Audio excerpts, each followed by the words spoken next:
In a previous video we saw the distributive law for scalar multiplication of vectors over addition of vectors. Now we are going to look at the law for vectors in two dimensions. And let's suppose our three vectors A, B and C look like this. To sum vectors B and C we use the triangle law. Join the tail of B to the head of vector C. Let's suppose the angle between vector A and vector B plus C is A.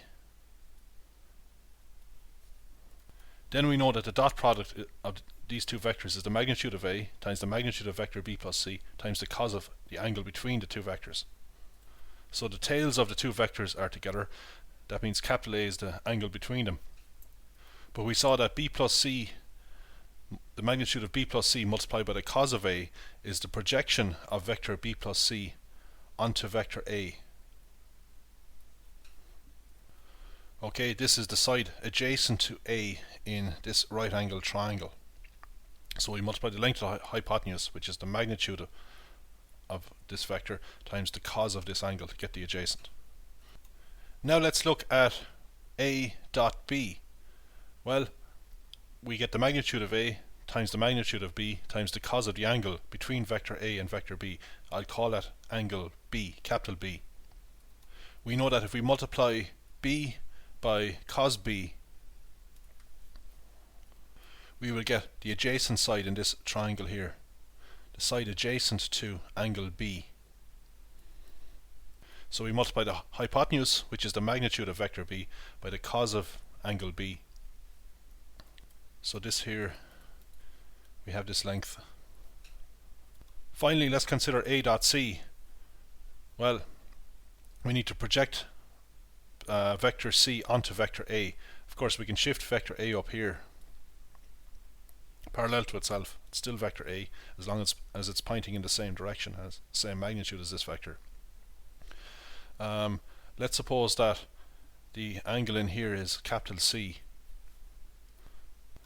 Then if we multiply the hypotenuse of this right angle triangle, which is the magnitude of C, by the cos of angle C, we'll have the side adjacent to C in this right angle triangle.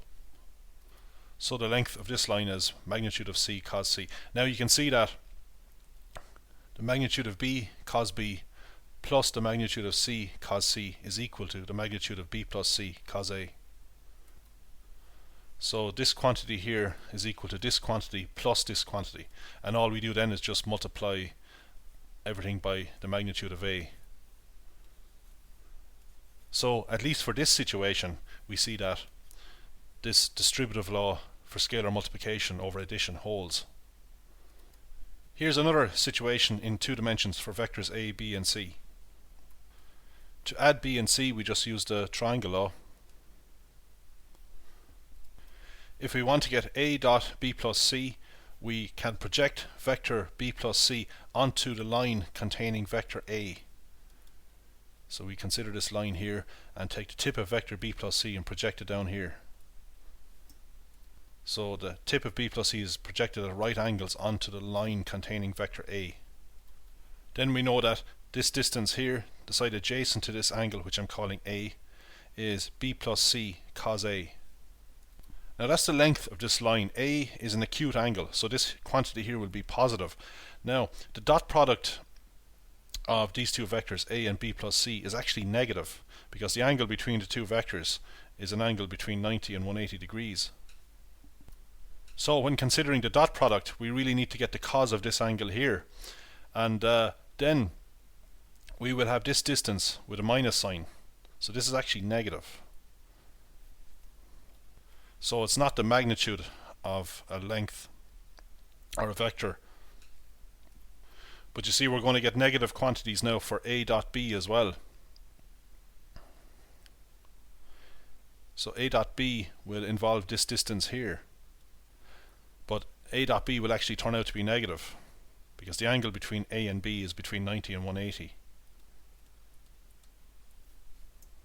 Finally, let's consider A dot C. That's the last term here. So we can show vector A up here. Well,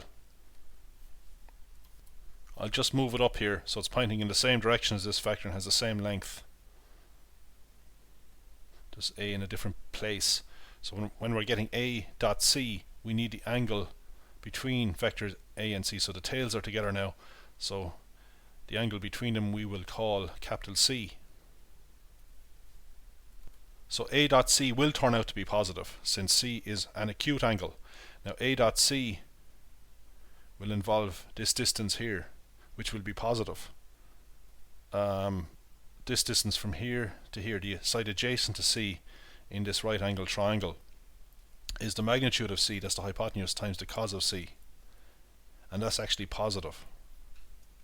Now, you can see that if we combine these two together, we get this here. So we have this quantity here, well, as a length is positive, but it's a negative quantity. And we have this quantity here, which is positive. So we take this quantity, negative quantity, combine it with this positive quantity, and we get this negative quantity here, which is what we want. We want to show that if we add these two together, we get this. And indeed we do. You can see it from the geometry. So the sum of these two quantities will give us this quantity here. And as you know, if we multiply all this by the magnitude of A, we'll get this equation here. So we can see that the distributive law works out even in this more extreme situation, if you like. Well, of course, it turns out that the distributive law works in all situations in 2 dimensions and indeed in 3 dimensions.